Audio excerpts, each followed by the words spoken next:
ওয়ালাইকুম। ওয়ালাইকুম আসসালাম, কে বলছেন? আমি মিম বলতেছি ভাই। মিম কেমন আছেন আপনি? ভালো আছেন মিম? এই তো আলহামদুলিল্লাহ, আল্লাহ রাখছে ভালো। মাশাআল্লাহ, ভালো আছেন মিম। কোথা থেকে বলতেছেন? আপনার দেশের বাড়ি কোথায়?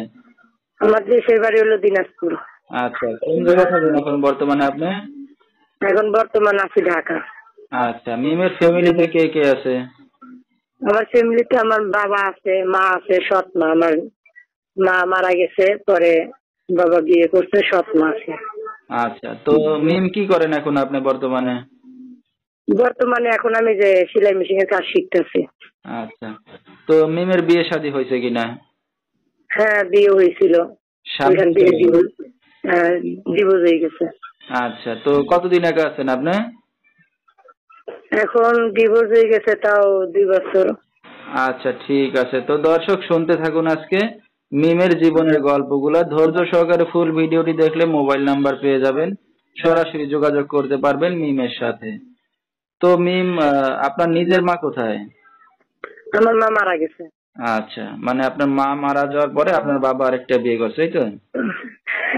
হ্যাঁ। আচ্ছা আচ্ছা আচ্ছা। তো আপনার নিজের মার পেটে কয় ভাই বোন আপনারা? আমি আর আমার একটা ভাই। আচ্ছা, আপনার ভাই কি বড় না ছোট? ভাই ছোট, আমি বড়। তো মিম লেখাপড়া করা দূর করছেন আপনি? লেখাপড়া 5 পর্যন্ত করছি। বেশি লেখাপড়া করতে পারেন নাই। তো না, এখন কি আপনার বাবার সংসারেই আছেন না আলাদা থাকেন আপনি? বাবার কাছেই থাকি। আচ্ছা, তো আপনার তো বিয়ে শাদী হয়েছে বললেন, তো আপনাকে বিয়ে শাদীটা কে দিছিল? বাবা মা দিছিল না আপনি নিজে আমার করছিলেন? বাবা মাই বিয়েটা দিছিল, দেখে গার্জিয়ান ভাবে হ্যাঁ। বাবা মাই বিয়ে দিছিল। বিয়ে দেওয়ার পরে মানে প্রথম প্রথম ভালো ছিল। এখন আমার মা নাই, তারা আমার বাবারও সেরকম অর্থ সম্পত্তি নাই, যৌতুক চায়, টাকা পয়সা চায়, আবার নেশা পানি করে, মারধর করতো। এর জন্য ডিভোর্স দিয়ে দিছি আমি। আচ্ছা, তো আপনার তো কোনো সন্তানাদি নাই বললেন, তো না না, আমাদের কোনো বাচ্চা কাচ্চা নেই। ঠিক আছে। তো বাচ্চা কাচ্চা নেন নাই, ভালো হয়েছে। তো স্বামীর আদর ভালোবাসা দিয়ে বুঝাইতে পারলেন না যে যাতে সংসারটা টিকে? যে যে নাকি নেশার জগতে থাকে, তারপরে হাজার ভালোবাসা দিলে সে কখনো ফিরে আসে না। আচ্ছা, তো এখন 7 মাস সংসারে আছেন, নিজে কাজ শিখতেছেন সবে। তো এখন কি সারা জীবন একাই থাকবেন? ভবিষ্যতে কি চিন্তা ভাবনা আছে আপনার?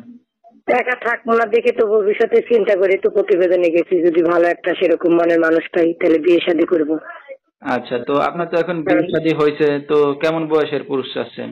যেমনই হোক, বয়স বেশি হোক, আমার কোনো অসুবিধা নেই। বিবাহিত হোক, আমার কোনো সমস্যা নেই।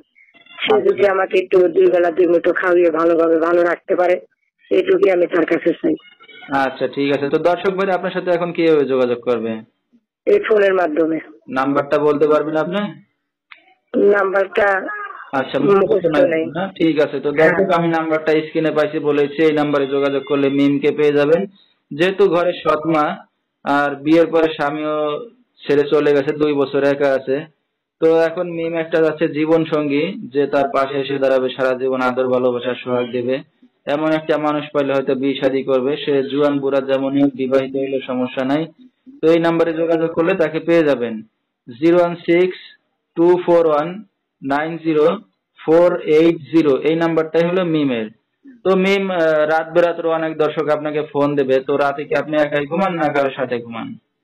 না, আমার ছোট ভাই, আমি আর আমার ওই মার ঘরের একটা বোন, আমরা 3 জন একসাথে থাকি। আচ্ছা, মানে ভাই বোন মিলে একসাথেই থাকেন, কথাবার্তা হ্যাঁ বলতে হ্যাঁ। সমস্যা হবে না, না? না না।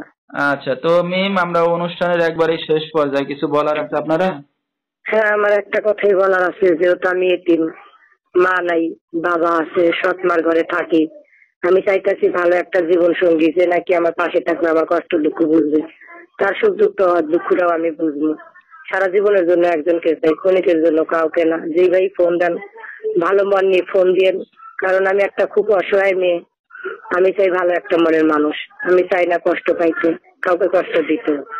আচ্ছা, ঠিক আছে। তো দর্শক,